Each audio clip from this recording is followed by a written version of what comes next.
Hello, people, and this is Wonder D. I'm sure you missed me from like 5 minutes ago if you were still here at that time. And this time around, we're talking about a completely different subject, so I'm going to try and be a little bit more serious. But welcome to Writing Sensitive Topics. I am Wonder D. I'm one of the several film fiction moderators, and I'm Scampy. I'm just some bimbo who he decided to invite. that too. Yes. So, so welcome to Writing Sensitive Topics. This is going to touch on several. It's mostly about how to touch on those when writing a story in a way that's actually respectful and such. So we're not going to encourage you to do it just for laughs. Yeah, this is the angst. This is the angst stream now. Yeah, pretty much. I mean, there's a sad fic later on with Trick Question and Bad Horse, so I suggest you guys watch that too. I'm sure it's going to be sad with those two on it. So, Scampy, why would people ever want to write any sensitive topics into their? Well, there's two schools of thought for that. So let me just start off by saying that you can write whatever the hell you want, and good for you, and I'm proud of you. Hell yeah, gamers, do what you want, write what you want. All the more power to you. And with sensitive topics, what makes them different is that if you're writing about these just for the sake of writing about them, like if you're writing a, let's say, sad sunny fic, we'll leave the topic anonymous. And you just decide, oh, I'm just going to have her yeet herself off a parking deck for the sake of the drama. I mean, you can. And I don't know about that one, Chief. A lot of people write about these topics for the sake of having these topics in the stories. And I feel like that's the weaker approach. It can work, and that's the way that you run the risk of coming across as kind of just flat and insulting. The other reason is just to get shit out of your own head. Am I allowed to say potty mouth words? Let's try to limit those. Like okay. I think anything that you would see on a teen one, like. Okay, I'll keep that in mind. Just so you have an idea, Naironus last time, like in the on the panel, just like gave me a stern talk over, like, the night before, because he was like, "D, you cannot speak like you usually do," and I was like, "Okay, I'll survive. I won't say half the stuff that I say." Tragic, but we do what we must. Yeah. So yeah, I don't know if there's really a third reason. I'm sure there is, and I'm just not thinking of it. But I mean, like, the thing is, though, like, if you're writing something like that, right, and it's just for adding a little bit of drama to your story, I mean, there's nothing wrong necessarily with doing that, but it's just basically going to be scratching the surface. And the more that you try to make it into bigger deal in the story, that's when it starts becoming in poor taste, correct? Yeah, like you run a lot more risk when you're writing it just for the sake of it. Because a good way to think about it is if you're writing, how did Tamia put it? Where if you're writing about this topic just to have the topic versus the story being about the topic, or requiring it. Yeah. So is it a plot point in the story, or is it what the story is about? So when it comes to that, though, then I think I spoke with my fellow writer and friend Solodric about this, Solobroni, and he mentioned that like people need to, when you're writing this kind of thing, you have to have a certain level of empathy for the topic itself, or or more importantly, understanding, right? Oh, like, definitely. Because if you don't, you will immediately be called out by people that actually know what they're talking about. Yeah, with this. Yeah. And that doesn't mean that you can't write about it if it's not something you've gone through personally, but like you said, you really need to understand it. And this is something that brings me to, like, it's it's really important to do good research on this if you're going to be treating it as an important aspect of your story. Mm-hmm. And I don't mean I don't mean Google it. Google is not always your friend on this.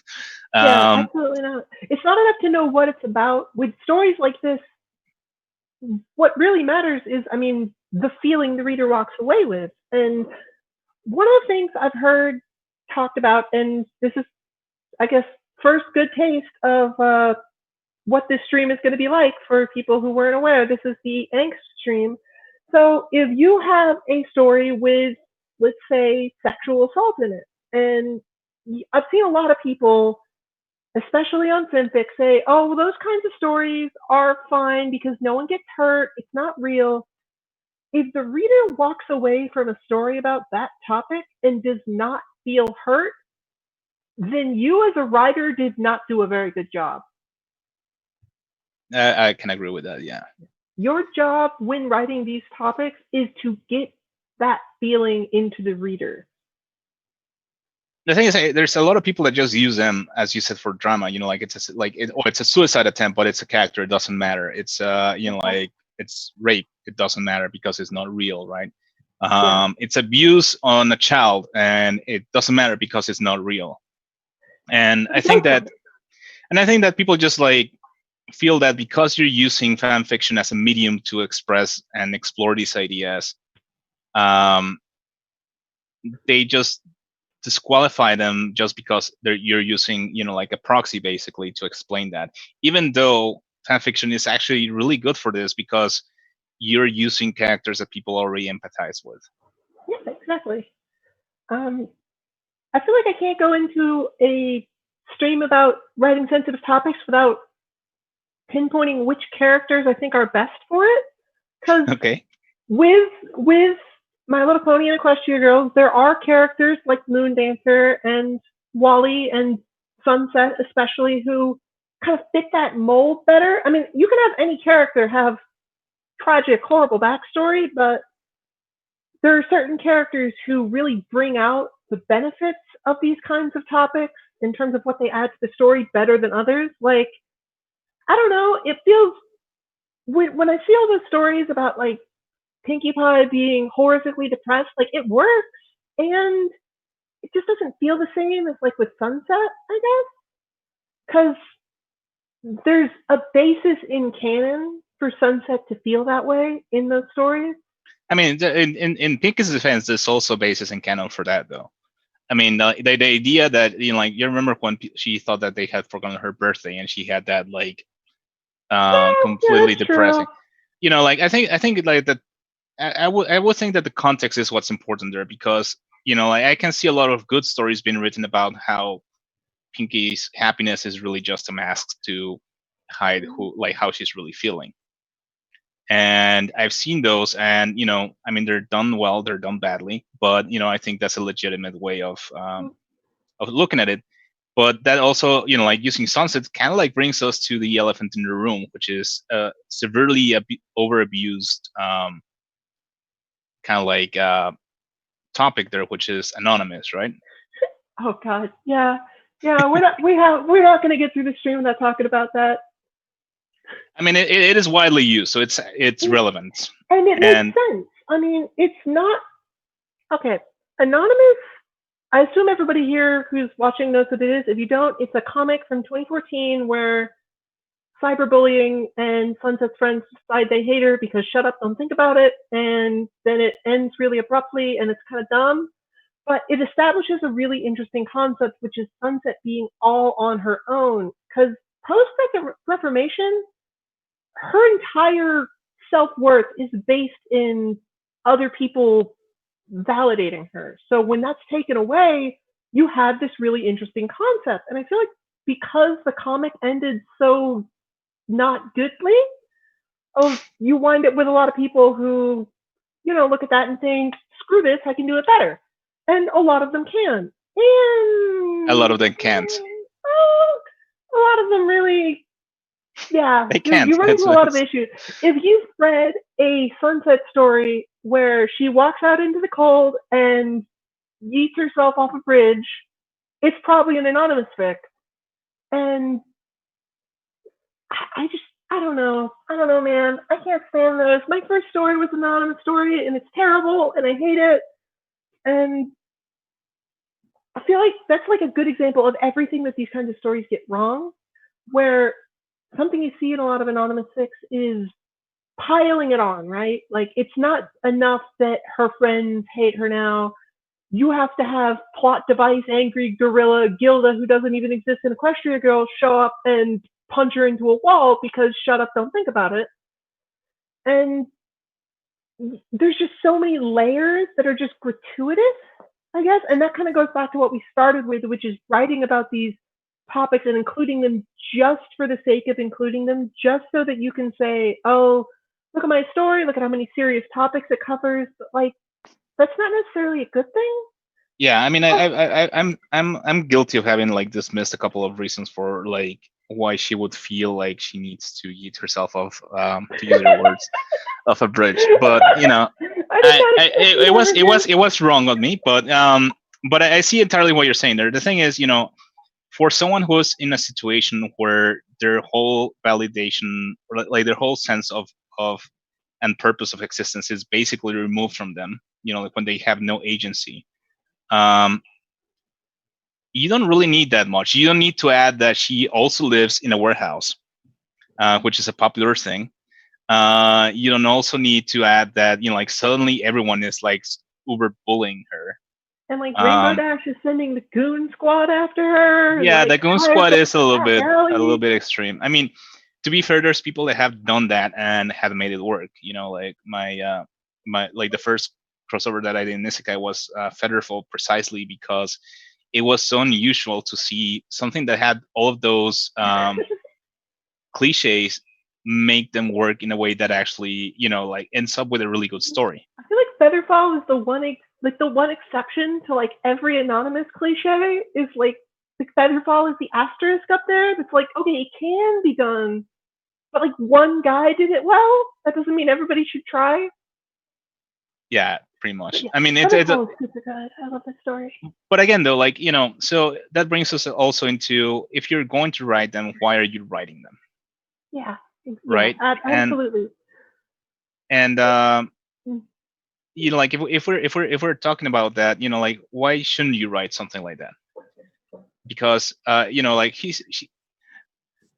you know, I don't think we want to discourage people to actually explore this kind of thing, you know, because you know we're criticizing certain tropes that people use and cliches, because you know, like some of those are legit. You know, like if you know, again, you know, it's, you know, if you're in a down, like if you're down and you get bullied, you know, that's going to severely affect your um mental state, you know, like how your mental state, you know, if you suffer through you know, like a sexual assault, and people start, you know, like on top of that adding additional stuff, you know, like you know, like Oh insensible yeah, in a way, you know, without them knowing what you went through. You know, I think a lot of the issues that we're talking about is like when you're trying to be realistic about things, you don't have to go overboard to and yeah, explore those emotions. and when you're exploring these emotions, something really important to keep in mind is that it doesn't always work out quickly, and sometimes it doesn't even work out at all. Like, you can't go into a story with these kinds of topics and treat it like it's a problem that needs to be fixed, because that's just not true to life. I mean, if you are or have talked to someone with depression, the last thing they want to hear is someone giving them a list of like a checklist of things they need to do that will magically make them feel better, because like that doesn't work. And you see the same thing in a lot of stories too, where it's like, oh, Sunset's really sad, or Twilight's really sad, and then she gets laid, and somehow that makes it better. And it's like, Yeah, yeah, no, out of here, go, just don't, just don't, just don't, just I mean, don't. and I feel that a lot of people that treat this poorly have actually created that expectations on the readers too. Mm-hmm. Those expectations, sorry, because Oh, absolutely. you know, like even when you're touching it less, you know, when it's less important to this, like the story, not that it's unimportant, but it's less the focus of the story, where you have a character that's going through that, or something similar. then you have readers that just insist that, oh, like Fluttershy just needs to slap it to the face, like she needs to face reality and realize that, like other people have it worse.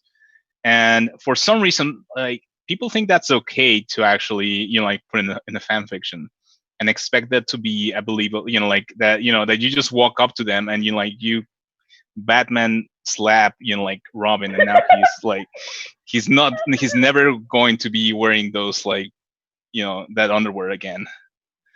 It's just not that Yeah. easy. It's not like it's not about, just because you feel like this person is not acting in the way that you would, doesn't mean that, like, that they don't And, have a good reason for acting the way they're acting. and like at the end of the day, it's okay if your character is not okay. I mean, even if at the end of the story, I mean, we both have stories, Parting and Last Light, where I feel like people reading that, especially in mine, because it was a multi-chapter fic, but I can tell when reading yours, like a lot of people went in there expecting, like, oh, this is gonna work out. It's all gonna work out. It's all gonna work out, and then it doesn't, and people get really confused. I mean, you look at the comments on Parting and last chapter, and there's a lot of surprise there, And anger. There's a lot of and anger too. anger, and that's not a bad thing. I mean, if you're writing these topics and your readers are not happy with the ending, that's okay. That doesn't mean that you're a bad writer or you did a bad job. Your job as an author is not to spoon feed the readers what they want. It's to tell a story. And you have to tell that story realistically. I mean, what I always say about Last Light is, and I'm doing the thing I said I wouldn't do, where I'm referring to a story I've written that most people listening probably haven't read. I guess there's going to be spoilers, whatever. But in what I always say about Last Light is that nobody falls 6 stories onto concrete and just walks away unscathed. Like, would that be great? Is that what readers wanted? Yes. And that would just be ridiculous and a slap in the face to reality and the people who have gone through these kinds of things and lost people to these kinds of things. I mean, sometimes it just doesn't work out, and that's okay. And I think that's okay also to really reflect it in your story. I mean, not to toot our own horn here, but Oh, we're going to be like, doing a lot of that. I don't know.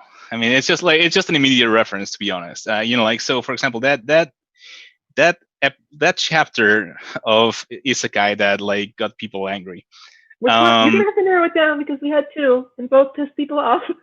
Well, the one where like one where Isekai realizes that really there's nothing she can do.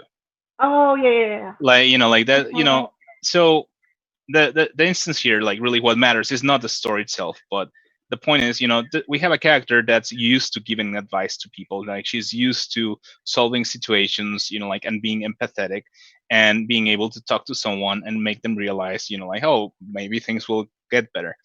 And sometimes you just can't. Exactly. There's a limit, and you should, as writers, we shouldn't be afraid to actually show that like that our character is not actually prepared to deal with that situation. Neither of them are. And sometimes it can really backfire. I mean, one of the things I think we really got across in that chapter is just how messy it is.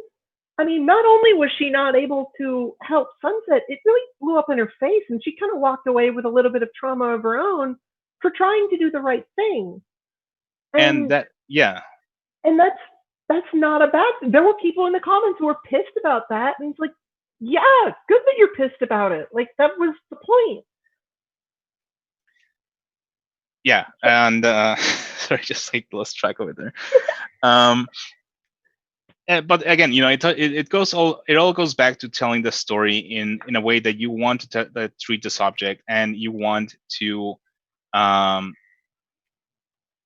like everyone, as a writer, you also want to be able, like, you want to help this character as well. Sometimes, you want to find a solution for everything, but that's not necessarily how it works, as we said. And it can work. And it can work, but like, it's just it depends on how you're putting the context of the story and what the characters are and are not able to do, right? And it really doesn't come easily. Like one of the worst things you can do is have like you have a good example of this done right, where in Ranger you have the character who's horribly traumatized, and she has the like the, oh, it'll be okay talk, and it just doesn't make a difference at all. Because, I mean, why would it? She'll be okay eventually, but it doesn't happen overnight. Like, you Yeah, can't have a people character want. get over their trauma in 10,000 words. There's a comment on that same Isekai chapter that where uh, he said, like, when I first started this and I first realized that this takes place 20 hours after Wallflower killed herself, like, if Sunset is in any way okay by the end of this chapter, then that would just be ridiculous. And lo and behold, she was not okay at all. Yeah, I think it would be disrespectful for people that actually have lived through that. And I guess in that, in a weird way, there's a benefit to knowing people that have gone through that, in the sense of Oh, you being think? no, in the sense of being able to actually represent it accurately, because there's a lot of things that I, as a writer, I'm like, and as a person, I'm actually really kind of like afraid of touching. Like when I had a character like go through like basically what amounts to like a mental rape.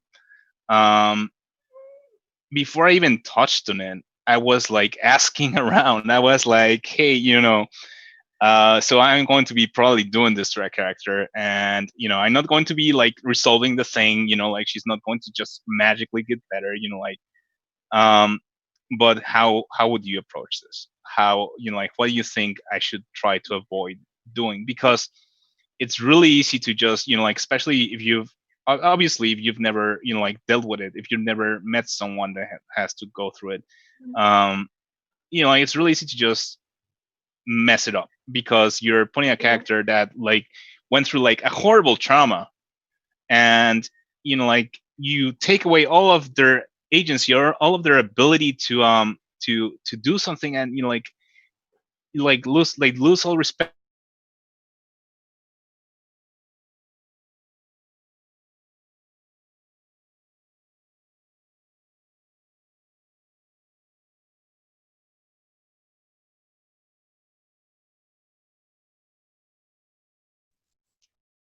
Can you hear me?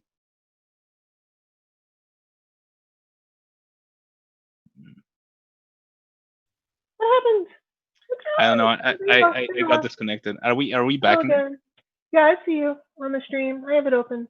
All right, cool. I don't know what happened there. But yeah, So, so when you get into situations like that, like you lose the you mhm. lose that you lose that ability to respect the character because you're just forcing things to proceed because you just want it to proceed. The character has to drive the story, not the story driving the character. That's probably a really oversimplified way to put it. Mm. In terms of tangible writing advice, because I know we're just kind of having like a back and forth conversation. People are listening to this. If you want like really like how do you apply the stuff we're talking about? There's this thing called the Kubler-Ross model that most people have probably heard of, if not by name, and it's not perfect. It does not apply 100% accurately to real life. And in terms of writing these kinds of topics, I think it's a pretty good template, and it's the one that's denial, anger, bargaining, depression, acceptance. If you want to like, if you have a character who's been traumatized, that's its own little mini character arc right there, and that's kind of a really simple baseline that you can start with and say, all right, I don't know where I was going with that. I'm sorry. I had a brain It's okay. fart. I mean, like it's a good baseline to use with a caveat that you remember that like it like all of that stuff takes time. And for any of these traumas that we're discussing, that people like traumas aren't like an insensitivity, right? Like, because this Mhm. can be applied also to other things such as racism and stuff like that, if Oh, you're really absolutely. going to writing that kind of thing. um you know it is not a topic that will solve like get solved. Like, even if someone forgives the other person, there's a difference between saying I forgive you and internalizing that, because you can live with you can live with the existence of someone else that hurt you deeply, but that doesn't mean that like all of Doesn't that mean it's is gone and okay. there's nothing to it. Yeah, exactly.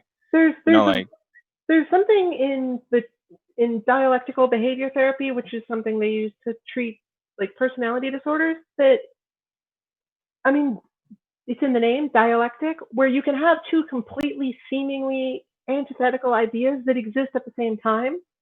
And like you said, it's like, and there's someone in the chat who I'm just going to quote here, Mr. Cobalt Fossil. Thank you for summing it up this way. You can have a happy ending with permanent damage. Absolutely, yeah. That's such a good way to put it, and that's a dialectic in and of itself, because when you think happy ending, you think, oh, everything's perfect, everything's fine. Well, no, not necessarily, and it can still be okay. You don't have to be over a trauma to live with the trauma. Yeah. Yeah, for sure. And again, that's like touching on that little, like again on that chapter that we discussed earlier, like it doesn't end on a low note. It actually, like because Sunset actually gets the help that she needs. Yeah, Like I think it's actually on an up note because yeah, it's not ideal. It's not like, oh, magically I'm like, able to go back to parties again. Yay. It's just that, like she's now in a situation where she's getting everything that she needs to move forward. she's And made the first step, which is getting past that denial that I was just talking about. Like there's a line at the end of her final scene in there with Twilight where, and I'm sure I mentioned this earlier, where Twilight tells her, you're going to be okay eventually, and until then it's okay to not be okay too. Mhm. And I feel like that's really at the heart of that story, because like even Isekai/Theme, like she doesn't just like raise a shot glass to the roof and snap her fingers and suddenly she's fine. She still has a lot she's going to have to live with from everything she saw through the memories. And she's kind of already gotten that truth that Twilight's talking about, that she knows that she might not be okay with this right now, and that's okay. Yeah, it's recovery is a positive thing. Like it's a good Yeah, you don't have to, just because you're writing about one of these topics. I'm sorry if I've come across as like, oh, if you're writing about depression, every story with depression has to end with them losing to depression. Like, no, not at all. Of course And not. And the point is, like, we're trying to emphasize that when you're writing about something like depression, like like post-traumatic stress disorder, the point is not to just write it for. Ideally, you won't just be writing it for like to get like sadness out of your oh yeah, readers. yeah, You not at are all. like it's about like writing it in a way that really depicts like, well, if a person is depressed, they have a legitimate reason to be depressed, Yeah. and The last thing you want like to do is like to say, I want my character to be depressed first, and then come up with some ridiculous reason after the fact, which is mhm. something a lot of the anonymous stories do, where it's like, okay, we get it, she's already sad. You don't need to have, Gilda show up with like a baseball bat with a nail through it. Like, we're already there. Just pump the brakes a little bit. Mhm. And that was really specific. Someone's gonna go And write that again, now. Oh no. and like if you want the characters to be helped and you want like a happy ending and you want them to not be depressed at the end, that's even that's perfect. Oh, The absolutely. the point here is obviously do it in a way where it's a progression that is not just like a magical It's not a solution to everything. realization. Yeah, it's not a realization. It's not. There's no single epiphany. There's no set of magic words or universal truth that if only they knew this, then suddenly they'd be okay. It doesn't work like that. And I think that's one of the things I like about the choices that we give our characters, because sometimes it's really easy to use magic as the final solution for everything, right? Which I God, know you hate, oh no, I hate that so much. You have but no idea. Well, you have an but idea. but I think like the characters are like if you give agency to your characters, if they're able to understand where they're coming from with this, like Mm-hmm. where they want to go, what where their inner strength is despite depression, despite like, oh, an easy solution there, you have that ability to give that agency to your character so that they are not going to take that just because it's there. Oh yeah, absolutely. Uh, I mean, I'm not saying that they wouldn't necessarily do it in the end, right? Because you're providing them with a way where like they could quote unquote potentially regain whatever happiness they lost. But um, well, and even if they don't, I mean, life doesn't have to be the way it was before to be worth living. exactly. And that's why I love one of the many reasons I love Featherfall is because like Sunset in there There's makes a choice. consequences. Yeah, There's she makes a consequences. choice in her life, and it's not what a lot of people wanted her to do because they think it's just easier to have the magical solution there. I was like, yeah, that's such a good subversion that he had in there, or they had in Yeah, there, because where it's like you get this, but you lose what you've gained. it's kind of this microcosm of, so like in Equestria Girls, magic does not follow the same rules as in ponies. Like in My Little Pony, magic is basically the equivalent of a science, and there's some wiggle room there, yeah, but if you can use it in the narrative without sacrificing a lot of what makes the narrative good. Equestria Girls is not necessarily the same. Magic there is kind of the equivalent of a coincidence, in that it can be whatever the hell you want it to be. And the last thing you want to do is have a coincidence be what solves the problem or what ultimately helps the character, because then they didn't earn it and it's not coming from them. Like there's a general rule that I like to follow with these kinds of stories where you can have magic add to the problem, maybe you can have it cause the problem, that's kind of up to you, but it can never solve the problem. As soon as you start thinking magic is going to solve the problem, just back up, because that technically, yes, you could do that and it would make sense in the narrative world the of Equestria Girls, but it just takes away everything that you're writing about in the first place. Hmm. And just to, like just a real quick, like address something that Chinchillax brought up in the comments is that like not all depression has a legitimate reason. This is true, and I apologize if it came across as me saying that you needed a legitimate reason to be depressed. Oh, What I absolutely. mean is, what I wanted, I guess, like the better way to put it is, depression is legitimate. Yeah, yeah. Like, Depression what it for doesn't its matter own like sake is a what brings legitimate it up. thing. It doesn't matter what the cause is. It's just like you need to treat it as a legitimate thing and not just an inconvenience. Hmm. Like depression for its own sake is a good enough reason to have it. Like he said, it sometimes it just shows up, and you don't need to have a very you. Sometimes you can't pinpoint like what is the prompting event, and maybe that's gosh, that's a whole really good story that you could tell just by itself, wouldn't it be? Damn, I want to write that now. I'm not going to because I'm lazy, but I could.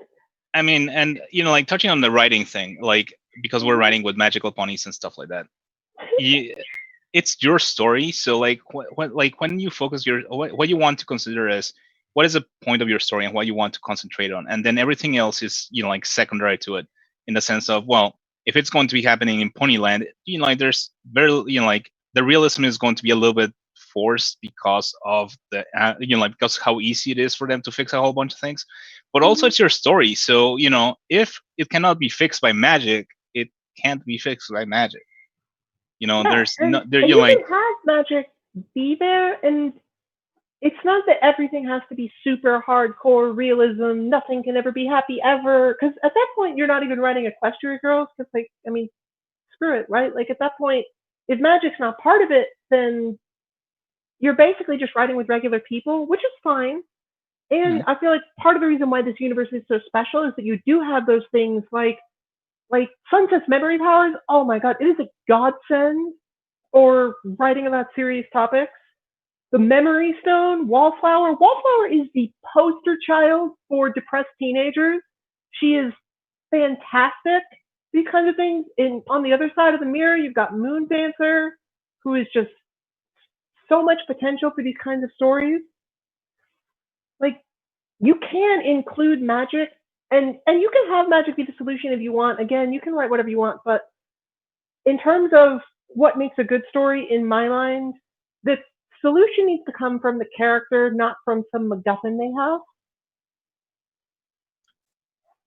I can see that because if you have an issue and it magically like like a deep issue that magically just gets solved because magic, Yeah, you like know what sure, immediately you have some benefits because like, oh, it's solved, but what does it emotionally mean to you that it can, like whatever you thought was that important is just like so easily resolved.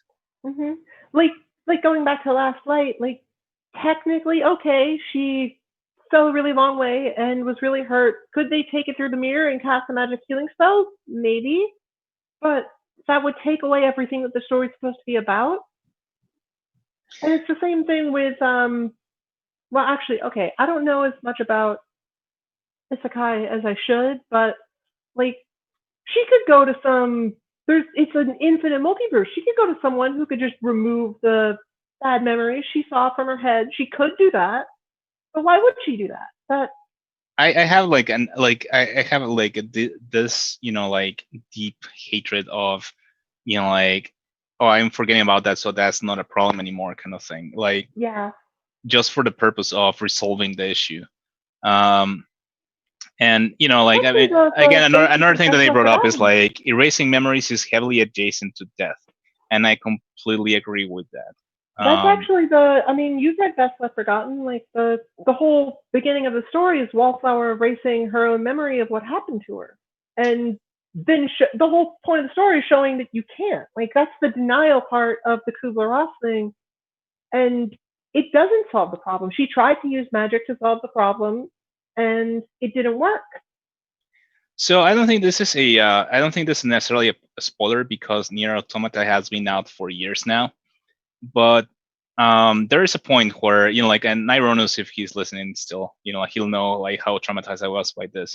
But like, there's a point where you have a character that like suffers a great trauma, and basically what they're asking you is either erase my memories like completely, like blank slate, so I don't remember even what these people meant to me, versus like just downright you're out, just kill me, right? And my issue with that was that to me that's basically the same thing. Yeah, like It's like, like if no. I kill you, you cease to be you, and if I erase your memories, you cease to be yourself too. Oh, look, And there's another Wallflower story about that. Who knew? like that's surprisingly something also that I tried to do in Ranger a little bit, because spoilers, Sunset's ultimate solution to her going like crazy was creating some bullets that would like basically remove everything about her from being like, like it doesn't, like they don't delete her from existence exactly, but it takes away, like all of people's memories of her, all of their emotional investment in her and stuff Yeah, like you that. have And to read this story one time because like bullets like erase you from reality, but like damn. but like the point is, like like to me, like that's a pretty terrifying thing. Like that would be like death to me, like you're like that, like worse than death, because then like like when my dad passed away, like I still have like memories of him, like I remember like how he laughed, I remember like when we went fishing, you know and then to like the idea of having that removed from me, so that like the value of his existence is nothing, is Mm-hmm. just horrifying. And in the comments, there's just so many people that just don't get that. They just think it's like, oh, she's Well, dead and she's like forgotten, and it's like that's it, like just do it. oh, It's problem like solved, but like no, not at all. that, Actually, that's that, like exactly. It's like there's a if reason that. anything, now you can't solve the problem. Like if you erase the problem, now you can't solve it at all. And it's not even. And Yeah, yeah, and sorry. it's just, like it Sorry, that was just. my cat. Everyone, I'm sorry. I'm on my Riley, bed. He wanted me to love him. Riley, poor Riley. Riley, come here. Okay, stick alone. Go away. He wants me to pet his. He wants me to pat his butt while he's eating because he's a weirdo. Anyway. But yeah, so Sorry. I mean, I think, like someone brought up background pony on the comments, and it is one of those stories where I I mean, if you don't want to think talk about people. like a sad fic, like that's the best one. Like just straight up. You're not. No, but like it's just like, I don't think that many people actually grasp just how lonely that would be. Oh, absolutely. And like something about that story though is I've heard a lot of people talk about it. Like the ending of it is like, oh, it's the worst possible thing. It's the most horrible tragedy. But like, I'm sorry. I like the whole thing, honestly. I gotta put the cat. I gotta put the laptop down because people are talking about my cat now. All Um, right. but I feel like that's a really unique way to end a story like that. That it's not a bad thing. I mean, at the end, yes, Lyra doesn't get remembered, but all the things she did still matter. That was kind of the point, is that her actions mattered even if she didn't. I don't know if that makes any sense. No, it does, because the thing is, even though they weren't like, even though they don't remember, like she made a change in the world, and And that I think change is that's tragically what Wallflower was like, actually taken away from even herself. Like everything that has like the worst. Oh my god, that poor girl. What so a lot of people just immediately dismiss her because, oh, she hurt your waifu, like whatever, get over it. Like Wallflower's yes, like you said, she basically put herself in Lyra's position, but the reason she did it is because she hates herself.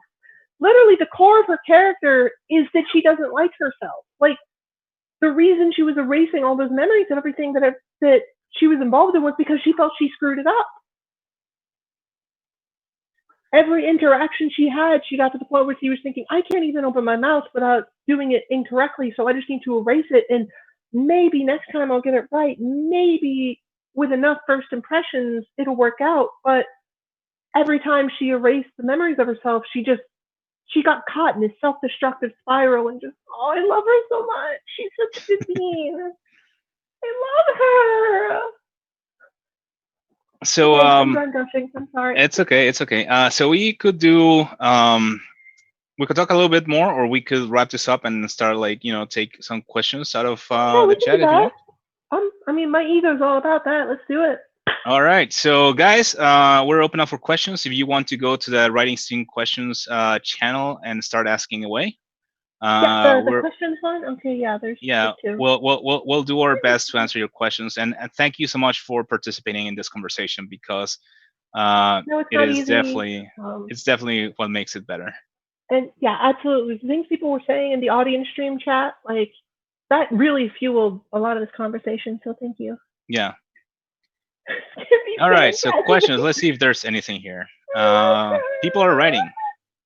Oh my god. Okay, in the meantime, I'm gonna go get Riley again, and he's gonna scream, and everyone's gonna love it. All right. All right, you know what I'm gonna do? After, I'm gonna post a picture of him in the chat so everyone knows who they're looking at. Cookies, baby. Come here. All right. Me. So let's start. While you take care of Riley. What sensitive topic do you personally find hardest to write? Sexual assault, 100%. So rape, definitely. I think that's like 100% definitely as well for me. There's so many contradictory things, and it gets so. If you're trying to stay true to life, which you better damn well be doing, like, it just gets so difficult so quickly. Yeah, and it's like it really escalates as well. From. It can be done right. Like, I hope that I've been doing it right in Best Left Forgotten, but I mean, it's a lot. Yeah. All right, next question. How do you give enough development to character arcs without one stealing the spotlight for too long? I think. All right. So first of all, I will just throw it out there. If you're writing a story about a character that's going through this, and this is the focus of it, then that's not a problem. But if you're writing a whole story and something happens to a character, and you don't want that one character stealing the spotlight for too long, then first of all, question yourself, why the hell do you do that in the first place? And second is that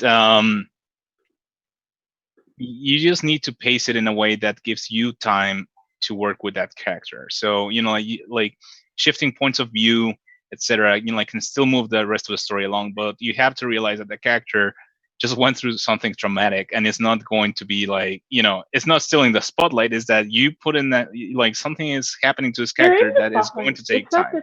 Yeah, they're not stealing the spotlight. You're just putting the spotlight on them because they need it right now. Exactly. What kind of topics do you find the most sensitive and least sensitive? I'm not going to get into that one honestly because I don't want to invalidate people who have been through different kinds of problems. Yeah, Like, I I don't mean, want to like say like, oh, it your doesn't. problem's not sensitive enough. Like, no, Yeah, I'm I not mean, going to I do think that. I think that's a trap that happens in real life too, Yeah, and absolutely. it's definitely not. It's Just definitely a something that we tidbit. want to avoid. Actually, Just bringing. because I think you can't really quantify um, how much pain somebody is in emotionally. Like, the worst thing that's ever happened to someone is the worst thing that's ever happened to them, regardless if somebody else has had something that technically could be argued to be worse. Like, they're both feeling it as the worst thing that's ever happened in their lives. So, Yeah, I mean, it's unfair to both the characters and your readers to just like put more value into something. I mean, it would be an interesting. I think that would be a really hard topic to actually write about properly, which is like having a two really hard topic characters to deal with that in real had life. yeah, like having imagine having two characters who had like something completely horrible happen to them, right? And then having the other characters dismiss one because the other one is worse. Oh my gosh, that's actually It's a really interesting idea, but insurance. like, how would you even do that? I mean, that would be kind of I tough. mean, shit, we should do that to the next Isekai thing if you'll have me. I want people to read my story. Damn it! Like, I don't want them to leave am I afterwards and be like, am I gonna be have I basically become like every five or I'm going six to put a chapters? warning. I'm going to put a warning on every chapter you're Just in, like and it's going to be this is like, warning. This is a Scampy this chapter. can't be chapter. Would Lost Yeah. fall under this category? Not the meme, I hope. All right. What would be some tips for writing about it and helping characters cope? Absolutely. Grief would fall under that. I have not gone through things like that personally, so I don't want to speak to what should or should not be done. Um, there's a really, really good story that has a really, really good passage about this called Rise Again. Um, it's and there's a scene where Fluttershy is talking about someone who she lost, and I think that's probably the best example that I can think of this. So if you want a tip for how to write about loss, go read that one. Have you ever had a sensitivity reader editor go over your story? Nope. I've had Scampy kind of like read over what I'm Oh writing. yeah, I guess. Does it sound okay? I No. mean, have I ever told you no? I mean, No, outside of you our haven't. You haven't. I tried my best to actually, but I don't know. I mean, how would that experience be like? I think that would be kind of like a little bit I feel like you should honestly like that should if you don't trust your own judgment, like I don't want to gatekeep, and if you don't trust your own judgment on treating these things with respect, maybe you shouldn't be writing about them. okay, but I will say though that for example, if I'm like I said, like when I wrote that scene for that character in Ranger, um, Mm-hmm. like I was asking for advice. So I think that in a case where like I didn't have a reader editor, but I did have someone to talk to about like what I was planning to do. So like I think that like if you just want someone to be like like this is like you're not doing this correctly or something like that. I think like take the opinions of people you trust a little bit, but like trust yourself to write it. I think that having a sensitivity, like specifically a sensitivity reader slash editor, might be a little bit too much for me. Yeah. I don't And think you it's a can bad do that if idea, you want. but like It's I don't just, know, like if I could handle it. yeah. And also, I mean, I'm just an egotistical jerk, so I just don't care. Any more questions? I mean, Are to me, people? it's about the discussing the idea, but we'll see. I don't see anyone writing any more questions. I don't know if there's anything else. Uh, They given up on us. They're done. We're done. yeah, I'm used to that. Oh, people are gushing over my picture of Riley. I posted the one of him chewing me and holding me with his murder mitten because it was great. Ooh, new question.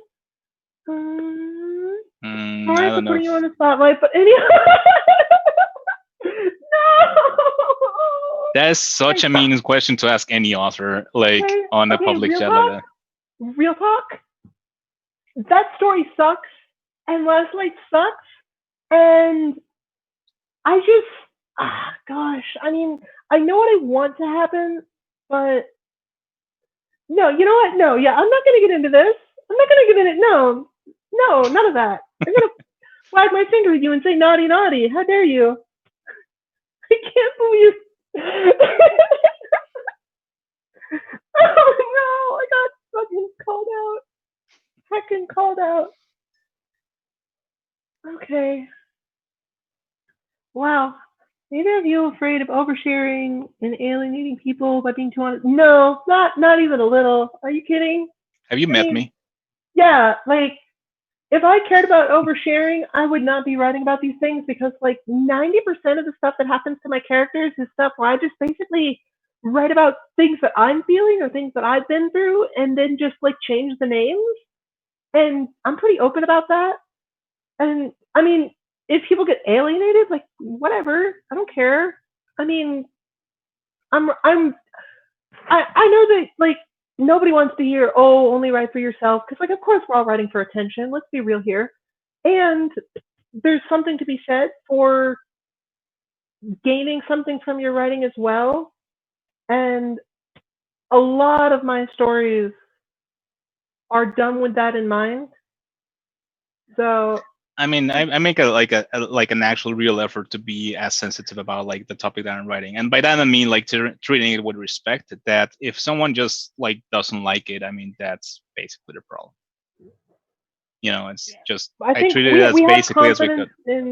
in what we're writing to not be heartbroken over somebody who gets mixed about it. Like what was that?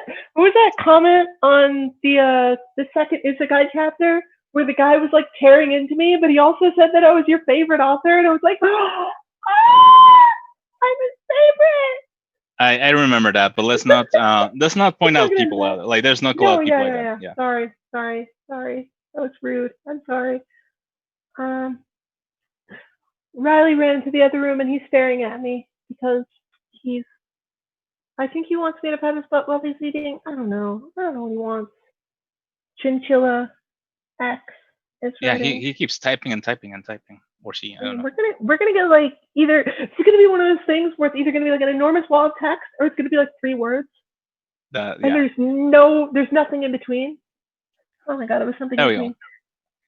When writing a sensitive story, do you have a preference for publishing chapter by chapter without finishing writing it yet versus writing the whole thing first? I I think think if that go ahead, sorry. I think that writing the whole thing first is probably better, but I don't do it because I'm lazy and impatient. And as soon as I write a chapter, I want immediate validation. That said, there is some benefits to going chapter by chapter with publishing. And a large part of that is that the reader kind of, especially people who start reading at the beginning, kind of get to go through the experience with the character if you're writing with any consistency, which I know is hard for a lot of people. Not pointing fingers at myself. Dee, what were you going to say? I was going to say that basically the same thing. I think like the responsible thing is to have the whole thing finished. I mean, you could write a whole thing and then just like split it into chapters. At least have the whole thing Uh, planned out. I would say at least have it planned out somewhat in your head. Not yeah, like but I think 100%, chapters but are better for this kind of thing in the sense that I mean, unless it's like a whole like short because story, it's a right? process.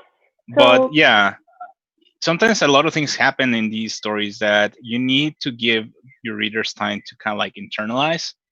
mhm, And and if it's like a big like thing going on and like you're just randomly throwing them out there, like, or not randomly but like really quickly, that doesn't give them the time to um mhm, really understand what's yeah, going on here from your character's perspective. And it's not like, again, not understanding the sense of intelligence, but understanding like from your character's perspective what they're going through.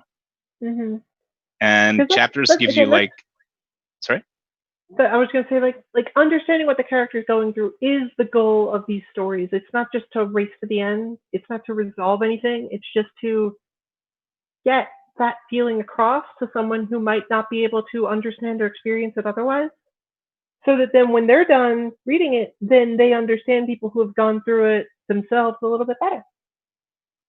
All right. That's my ridiculous idealism anyway. Sorry. So What were you saying? I think we're like just real quick. I think we're about to finish our time here. I'm just checking in on the panelist chat just to see what's going on there. But Oh, I don't know what that is. So panelist backstage. Something about 1 minute. I don't know. Minutes are hard. I'm just going to be blunt. Do we have time still? And returning. Is there anything else on the? None of the questions. Do you have anything you want to close out on? Shamelessly plug. Shamelessly plug. I mean, we already plugged in like Featherfall. That's true. Oh yeah, Featherfall, Rise Again. You should go read Serotonin by Tamiya Guy. It's amazing. And you should all go check out Snowman Melting, because if you want to talk about like the hardest topic to write about, oh my god, there's a it's really, really long title chapter or story chapter. Go look up Snowman Melting on Finvic, because there are some exceedingly difficult topics being discussed by that writer, and they're just super good. Yeah, plug your favorite sensitive stories. Yeah. Okay. I'm sorry, I kind of went off the rails there. So I'm not entirely sure what's going on here. You have half hour remaining. Okay, so I guess we've got an hour and a half. Yay! Yo, what? That's awesome. Hell okay. Yeah. So let's talk about. Seriously? Wow! I was not expecting that. I'm gonna go get Riley again. No, not. He's too loud. So. It might be my fault. I might have actually like requested an hour and a half because of I thought like Solo Brony was going to be. I mean, that's fine. No problem. All right. So like speaking of that one, plugging in stories. Solo Brony wrote the Never Alone series, and the idea behind that is Cozy Glow basically dealing with like child abandonment and child abuse. So like it's one of those topics that might not like be your cup of tea, but like Solo has made like a real effort into dealing with it, like as like from at least from Cozy's experiences in a world of magic and horses and superpowers, to make it relatable. That's a really good example of a story that uses magic to further the narrative, not to like drive it, if that makes any sense. Yeah. Yeah, he has some good stuff. All right, so the writings will continue. So Nyrona's already plugged those out. Plug those in. Sorry. Who did Scampy recommend? Snowman Melting. Tamiya Guy. Duck. I love Duck. He's a duck. He goes quack. I don't want to just turn this into plugging people for half an hour, though. Yeah. So there's. Is there any other topics that we touched on that we wanted to expand? So all right. So like someone mentioned earlier. So if you were writing like a huge story, Scampy, like like whose main focus wasn't actually writing, like. I know, shocking, and it's not something that will happen necessarily from you, but like you're writing an adventure story, and suddenly one of the characters suffers through something. How would you pace that? Like how would you allow that character to have the spotlight as long as necessary without being detrimental to the rest of the story? Well, the adventure doesn't necessarily stop just because someone went through something horrible. Like, that's one of the key things about these topics, is that the world doesn't just freeze as soon as it happens. So, tricky as it might be, weaving that kind of, progression and recovery arc, or whatever you want to have them go through, into the rest of the story sounds like the best way to do it. Because like the rest of the world doesn't just stop and wait for you to feel better about yourself. Things are just going to keep going. So, I mean, I think that's also a really useful tool to throw in there, because if you're focused so much on the world stopping, on that character's, on what happened to that character, it should be a story then focused on that specifically. But if the world is continuing around them, that's I think a really good tool to make them, I hate to say this, but suffer more. but it's suffering in a different kind of way. Yeah, because also it's also like it's just that realization that the world continues. But again, also like you can use that to make the other characters' interactions with them be an actual issue Mhm. in the Yeah. story, like for that. So yeah, I mean that's I think a good one. Like just carry on with it. Something that we didn't talk about as much that I feel like kind of requires mentioning if we're talking Mhm. about sensitive topics is not necessarily leading up to someone throwing themselves off a building, but just self harm in its own little microcosm is a really, really, really difficult thing to write about. And that is the one that I see the most just jammed into a story without any thought. Like, All right, so give us an example because like I'm drawing a blank right now on that. I mean, okay, I know the like, ones that you've written, but story, not necessarily. I really don't want to name names because my stories included, like 9 out of 10 stories that have self harm are just straight up trash. And they're trash because you have the scene where, like, let's say, oh, Sunset is getting bullied, and then she goes into the bathroom and she carves herself up, and oh, it's so sad. But they expect, if you're writing those things and you expect the action of self harm to be what is sad, like, that's, I don't know. That I don't know why it's the one that gets just shoved in the most, but it's in anonymous stories. I mean, if you've read an anonymous story, you've read ones where Sunset just hurts herself for the sake of it because don't think about it. And I, gosh, what was going on with this? Oh yeah, so really, really early on, I mentioned that there's a distinction between having these topics be what the story is about versus having them be a plot point in the story. Mhm. I feel like self harm is the one that most lends itself to being a plot point in the story, which makes it far and away the most volatile in terms of most likely to be screwed up because it's so easy to put in there. But like again, how would you do it like in a way that's actually contributing to the Okay. story without being gratuitous? Because the thing is, like it's like I remember Oh I don't yeah, I'm remember just that completely without.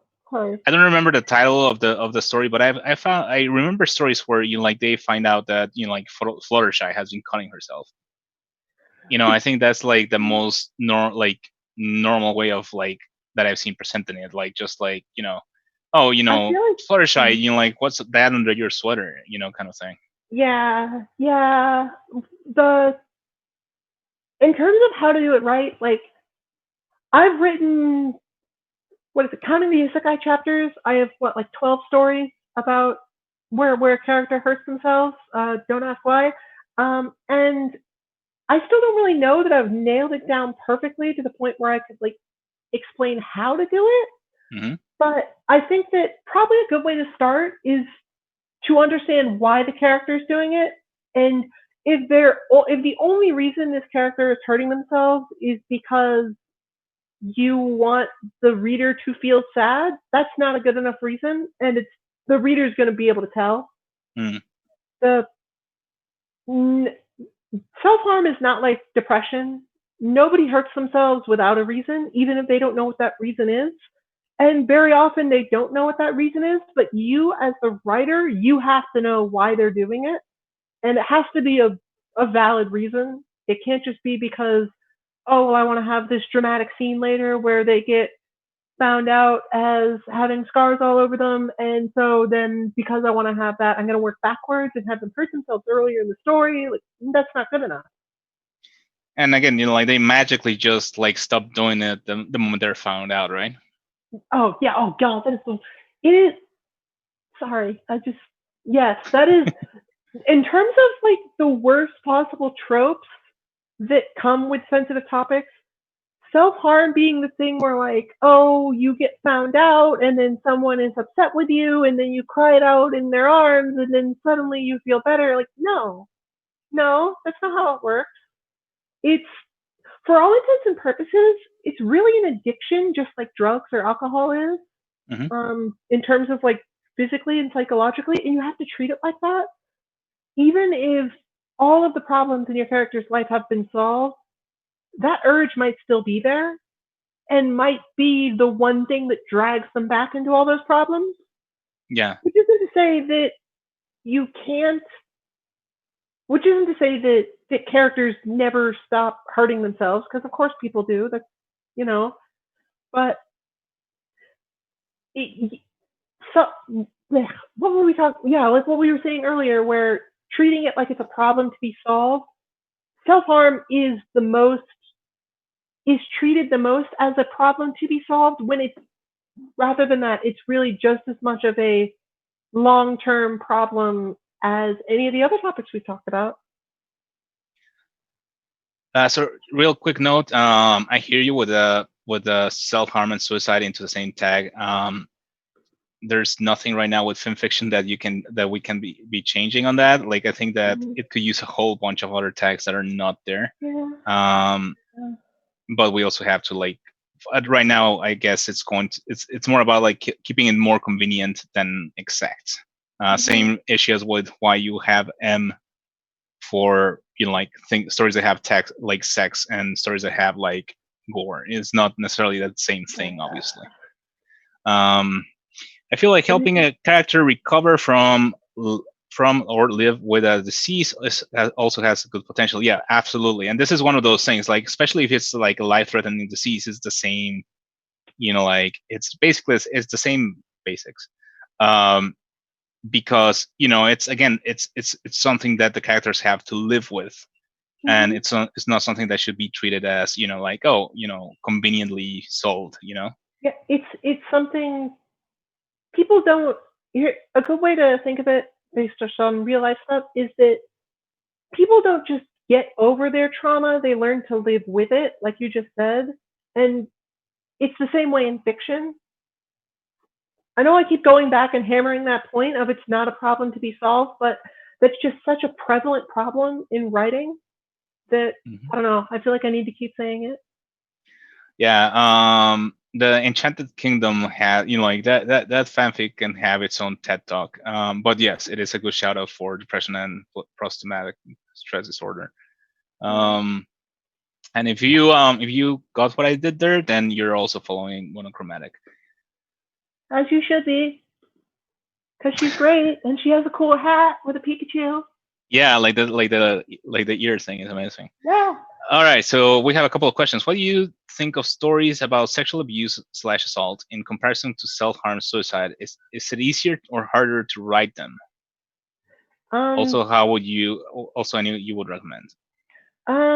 Okay, I would definitely say that sexual abuse and assault are harder to write, because it's, especially if you're writing from the point of view of that character, because it's just, there's so many contradictory things going through the person's head, and no one ever experiences it and has the same emotions about it as other people do. It's, I mean, I don't even really know where to, how I would say about how to write that. I don't even really know.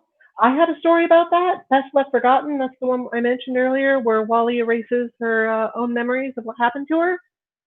But even then, I think a lot of this has to, like, we have to also admit in like that there's only so much we can do with writing, and it also depends in a large part about the sensibility of the people reading the story. So not to put the onus on them to have their good story, because that, just because I wrote something doesn't mean you have to, like, understand what I was going for. But the more open you are to understanding that, like, these feelings are valid, and that, like, people go through this.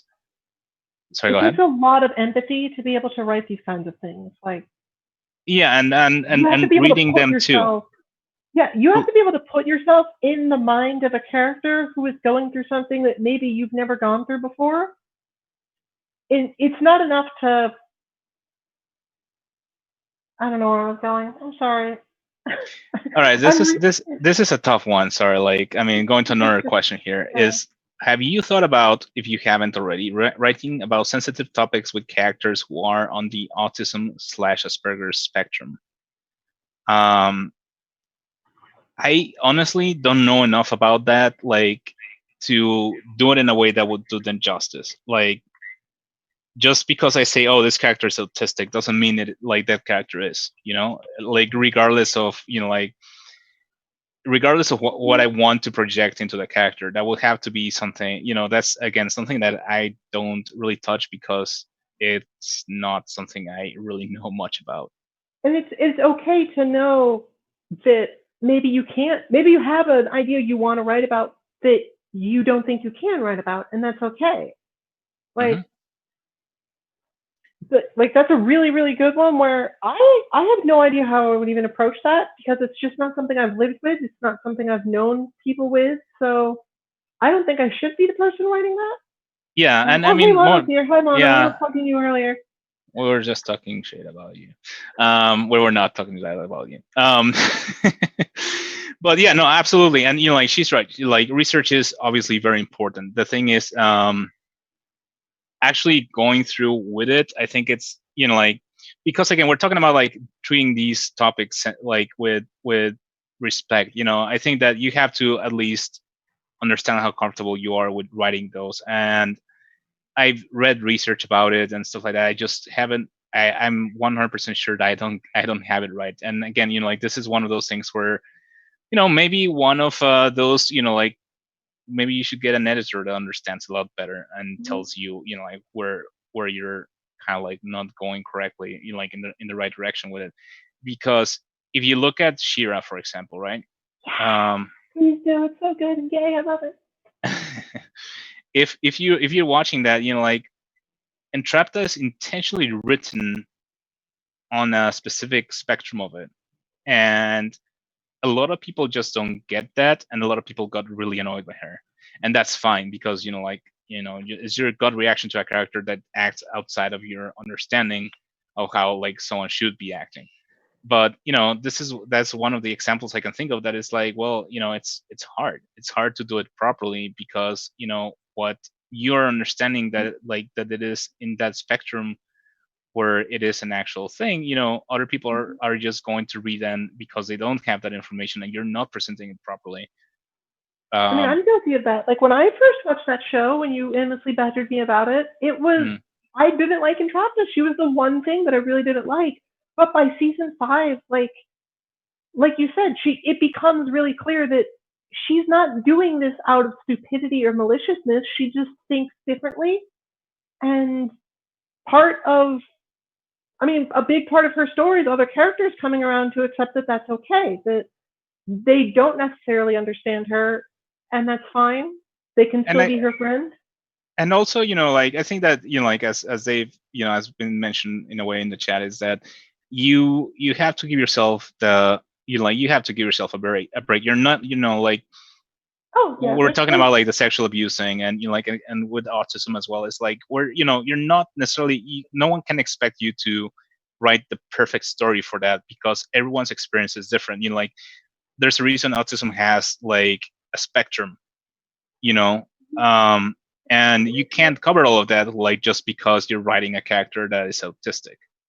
And again, when you like with suicide, with sexual assault and stuff like that, like you can only do as much as you can with the state of mind of your character, but you and can't that's expect it to be perfect. and that's one of those things where we were talking earlier about really piling stuff onto a character, where like that's with the anonymous stuff, how so many of those stories have it where it's not just enough that her friends left her, it's not enough that she's hurting herself, it's not enough that she's getting groped in the hallways, it's not enough that she's getting having the goon squad sent her after her. Like, you don't have to cover everything. You really don't. It's okay to just know what you're okay writing about, and know that sometimes even if you are okay writing about everything, sometimes it's just too much. You know? Hmm. Mm-hmm. So it really again boils down a little bit to the why you're writing the story and what you feel comfortable with writing as well. you know Here's a um question. I Here's a think that a lot of question. people are going to like if they see sorry, real quick, if they see that you're writing it with as much respect as you can, I think people are going to be willing to not like get in your case about it being completely 100% accurate.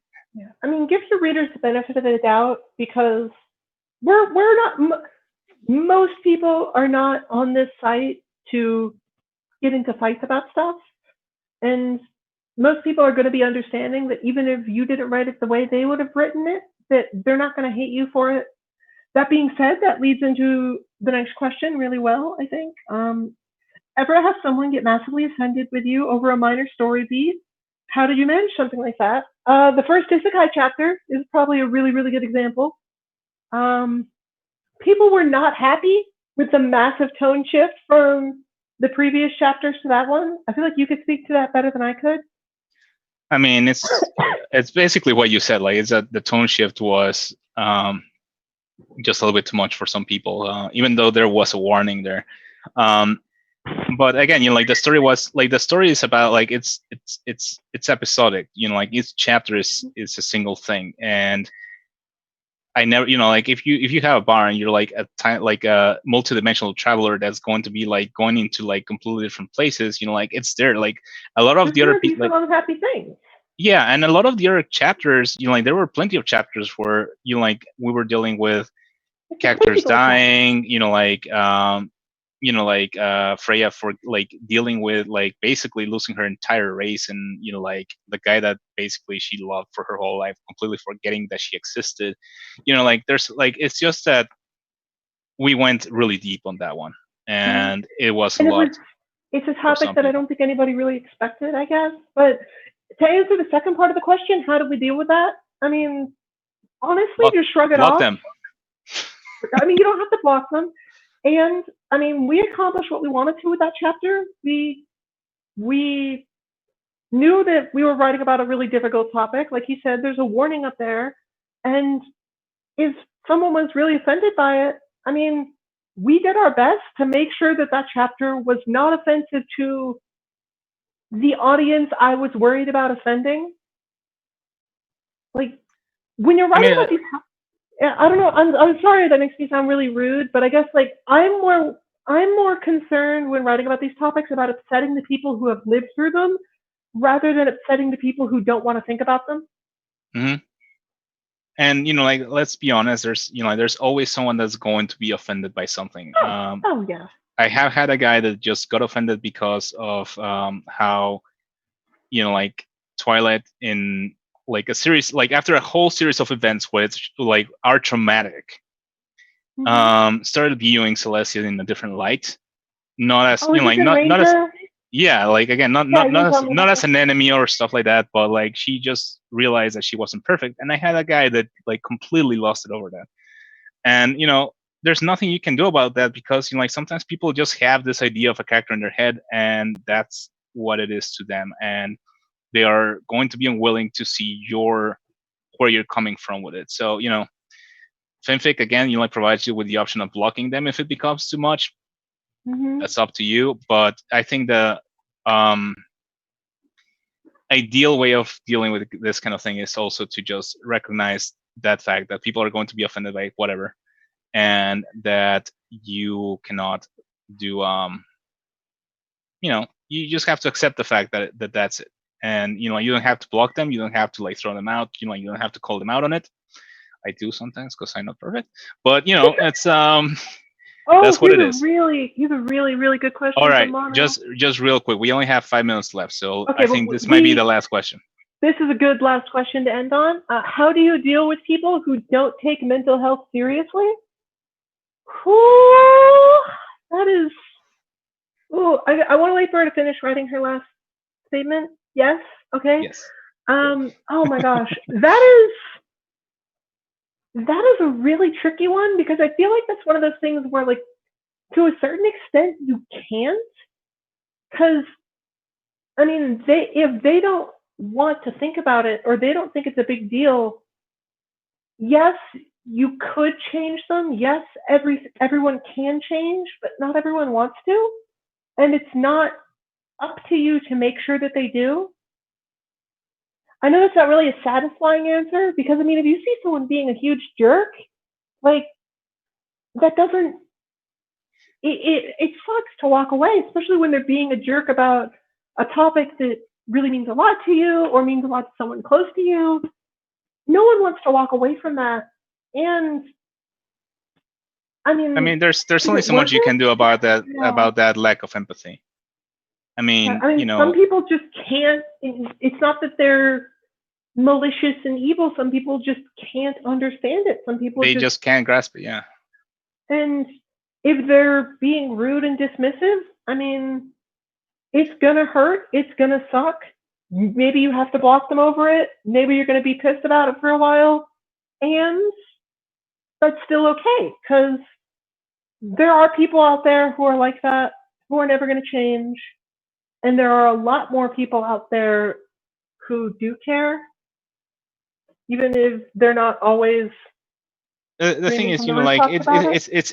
it's a real thing though. Like, I mean, I have had personal experience with like really really bad depression and someone being completely dismissive about it because like what the hell do you have like to Mm-hmm. be depressed about, right?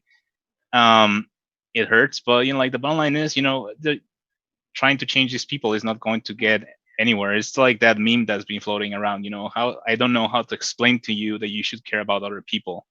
It's a Which I really, believe yeah, it's actually from an article that it's like one of Aquaman's favorite articles actually. Uh, but it's true. If someone is not willing to care about like the mental health of another person, you're not going to teach them. That is like the onus is not on you, it's on them. yeah. Like you've done everything you Empathy. could, and as a writer you try to like make the characters relatable, but The fact that you're writing these stories at all with the purpose to help people understand, you've already done more than your half of this relationship. It's up to the reader to read this and find the meaning in it. And if they don't want to look for the meaning or they ignore the meaning you put in, I mean, it's their loss. yeah, I mean, I feel like that is like a huge thing that could be actually discussed. Like that goes That's beyond a the little bit panel on before this itself. one, but Yeah. Like you were saying, so those are the two panels we have to schedule after this, one for the Enchanted Library and one for talking about that. that would be ideal. You already know you're invited, Mono. God, I hope so. I shouldn't be there. I've never read it. Don't tell Mono. All right, you said it. You wrote like Don't tell like Mono. ya rugiste. Okay. Well, I All think right. we're about out of time, so. All right. Yeah. Thank you, Thank everyone. you for And listening to again, our rabble. yeah. And again, like really, thanks for participating. And thanks for being open-minded. I know that not all of this stuff. You're a great panel.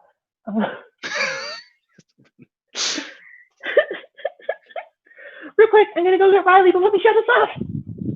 Hey! All right.